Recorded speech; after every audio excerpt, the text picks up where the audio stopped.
সোমবার আগরতলা প্রেস ক্লাবের উদ্যোগে আয়োজিত হয় বৃক্ষরোপণ কর্মসূচি। এই উপলক্ষে আগরতলা প্রেস ক্লাবের সংশ্লিষ্ট এলাকায় করা হয় চারা গাছ রোপণ।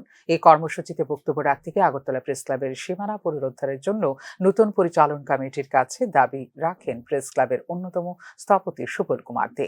যে জায়গাটা আমরা বৃক্ষরোপণ করছি এইটুকু কিন্তু জায়গা প্রেস ক্লাবে দেখে রাখা, এই জায়গাটা আমাদের সাথে কথা হয়ে হয়েছিল বলে তখন অর্থমন্ত্রী ছিলেন, অর্থমন্ত্রী ছিল, সেটা আমাদেরকে লিখিত করে দিচ্ছে না যে জায়গাটা আমাদের নামে বলা আছে।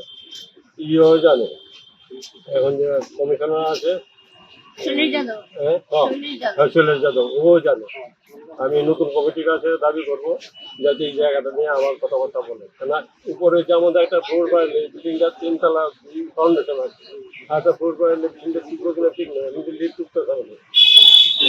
এই কাজটি করতে আমরা সম্মিলিত হবে, সবাই মিললে যাতে করতে পারি, আমি সবার কাছে আবেদন করি। প্রেস ক্লাবের সীমানা পুনরুদ্ধার নিয়ে আইনগতভাবে পদক্ষেপ নেওয়া হবে বলে জানিয়েছেন সভাপতি প্রণব সরকার। বৃক্ষরোপণ কর্মসূচি আগামী দিনে আরও বিস্তৃত আকারে করা হবে বলেও জানিয়েছেন তিনি। বৃক্ষরোপণ কর্মসূচিটাকে আরো বিস্তৃত আকারে করার একটা পরিকল্পনা রয়েছে, এটা পরবর্তী সময়ে আমরা করবো। আর যে জায়গার কথা সুবলদা এবং জয়ন্তদা বলছেন সে ব্যাপারে আমরা চিঠি দেবো, চিঠি দিয়ে লিগেলি আইনগতভাবে যা যা করার এটা আমরা করব। 1982 সালে প্রথমবারের মতো আগরতলা প্রেস ক্লাব প্রতিষ্ঠার উদ্যোগ নেয় সরকার।